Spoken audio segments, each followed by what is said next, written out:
Okay, housing update.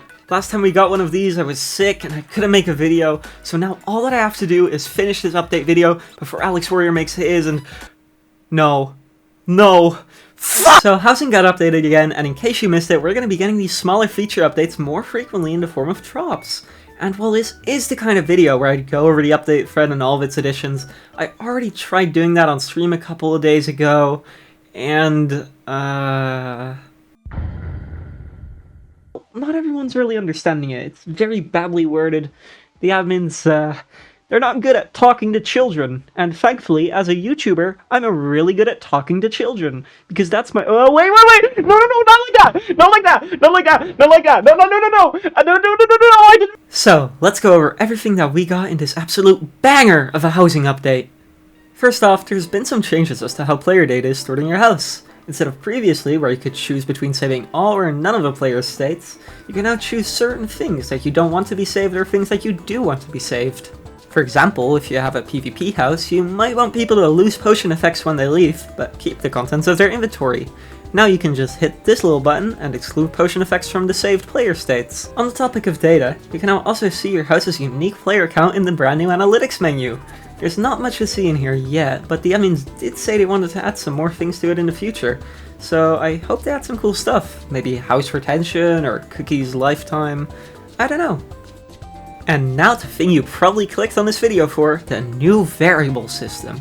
Yeah, that's right, stats are no more and we now have a new system taking its place known as variables.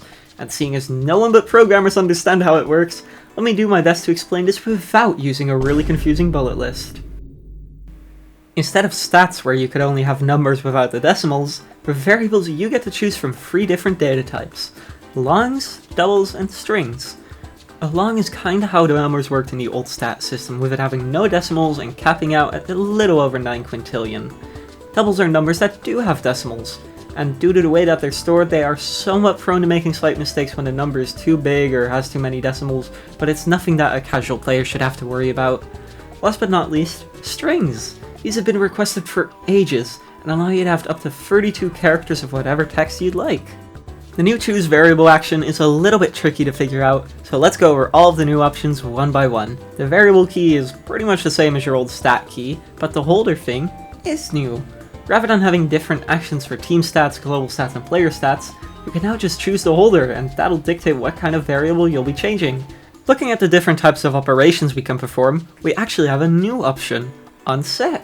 With stats, setting a stat to 0 would mean that it wouldn't count towards the stat limit anymore. With variables, you have to use the unset operation to remove a stat from the limit. The limit has been reworked too, but let's just put a pin in that for now. Next up is the value option, which has had quite some changes with regards to the new variable typing system. You might be a little confused on how housing is going to know if you meant to use a number or a string, but in the words of a certain mustachioed fellow, it's actually surprisingly simple. Putting in a number without decimals will give you a long, but if you want to be 100% certain that you're using a long, you can also attach a capital letter L to the end of the number. Putting in a number with decimals, or adding a capital D to the end of the number, will turn it into a double. And finally, if you dial in anything that isn't a valid number, or put your value between quotation marks, it'll be treated as a string. I do have to warn you that the different variable types, they don't really play ball with each other, and mixing them will typically cause an error to be spat into the chat. But more on that later, because we still have one option left to discuss. Earlier in the video I explained how setting a variable to 0 will still have it count towards the limit if you don't unset it. To make sure old houses don't break, Hypixel added a little option called auto unset. When a double or a long is equal to 0, or a string has no characters in it, it'll automatically unset it for you if this option is enabled. You might be a little bit worried about the stat limit with this whole unset thing, but there is some good news to the story. With this new update, instead of a limit on how many variables you can have like with the stat system, there's instead a limit on how much space the variables take up. Previously, if you had a stat like completed quest that would only be 0 if it wasn't, or 1 if it was, it would always take up 1 stat key, despite taking up way less storage space than a big number like someone's coin count. With this new system, each player can store up to 512 bytes worth of variables. Translating that to the old stat system, that equates to 24 extra stats. If you have Housing Plus, it's also a big improvement. because now you get 2,560 bytes, or 2.5 kilobytes, of variable storage per player, which is about the size of this badly compressed JPEG image. There is a bit of a catch with strings. Unlike the number variables, which can only take max 8 bytes, strings can now take up to 8 bytes per character. It really does depend on the character though. Standard numbers and letters in the English language tend to take up 1 byte each, while something more rare, like this star symbol, takes up 3 bytes. Oh yeah, forgot to mention, free-to-play creators can now also store variables in player states for 30 days instead of 14. I think we've heard enough about variables now, so let's take a quick break and continue with some other update features, shall we? When editing actions, you'll now be given a preview of the actions options in the description. I think this is pretty cool, and it's definitely going to help a lot with reading your code. You can also add a note to an action using this button right here, or by hitting the drop key when you're in the action list. This lets you write anything you'd like, and you can remind your future self or your builders and coders on what certain things do in your house. If you're playing housing on the far superior modern versions of Minecraft, you might notice that it now previews certain options in commands like variables, functions, and game rules. For the cave people watching this video, ooga booga boo, goo boo boo doo, ooga booga booga booga boo. Some other minor changes to the game include faster NPC place times, the ability to edit the area of regions, and a game rule to toggle the inventory bin. Leaderboards have had a complete overhaul in this update. The two existing leaderboards for parkour and stats have been merged into one leaderboard item, which you can set to parkour mode, variable mode, or team variable mode. You can give the leaderboard a custom title, pick the amount of players to show, and even change the number format. This new formatting option lets you pick between numbers, formatted numbers, Roman numerals, and durations. A little heads up for the durations, these are not in seconds, but instead in milliseconds. It doesn't end there though. You can now also make it display the player's own score at the bottom and filter out players if they don't match certain conditions. For example, if you wanted to show a leaderboard of the top kills, but only from people on the same team as the player, now you can. Taking that pin out of actions and variables that we placed earlier, there were a few changes I had neglected, namely the new error logger. When an action has a fatal error, it'll stop running all the other upcoming actions and send an error message to the owner of the house and into the new logger. There's also warnings for less critical issues, and clicking on either of them in the logger will directly lead to the actions causing it. Some examples of errors and warnings would be something like trying a new division on a string variable, or teleporting someone outside of the plot. Both of these things are things that you probably shouldn't do, and so Housing will tell you what's going wrong so you can click on it and fix it right away.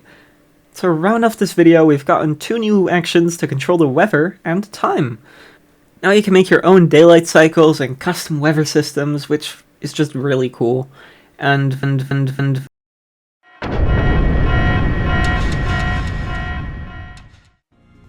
Alright, so right before I finished this video, they released some patch notes, and instead of editing a whole thing for it like I did for the main update, I'm actually just gonna go through Alex Warrior style. We're gonna free style this.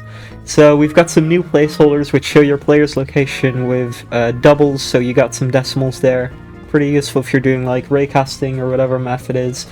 You can now use color codes in the title of leaderboards.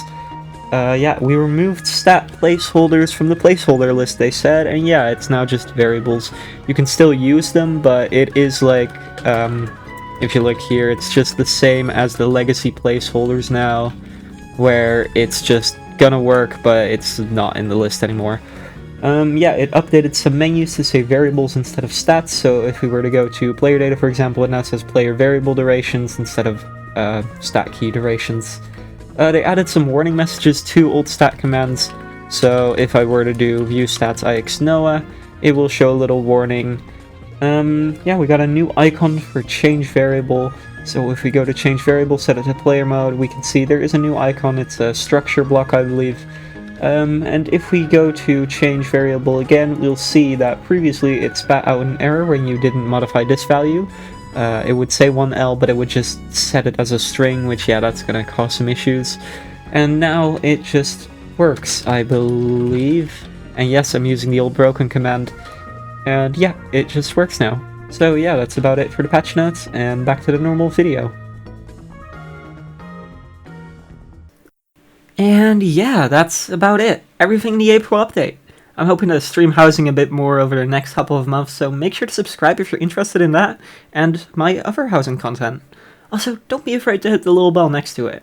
I only upload every month or two, and my streams tend to be a fun time you wouldn't want to miss out on, so I promise I won't spam your notification box. So, thanks for watching, and have an amazing rest of your day. Or go to bed. I see you watching this video, you insomniac.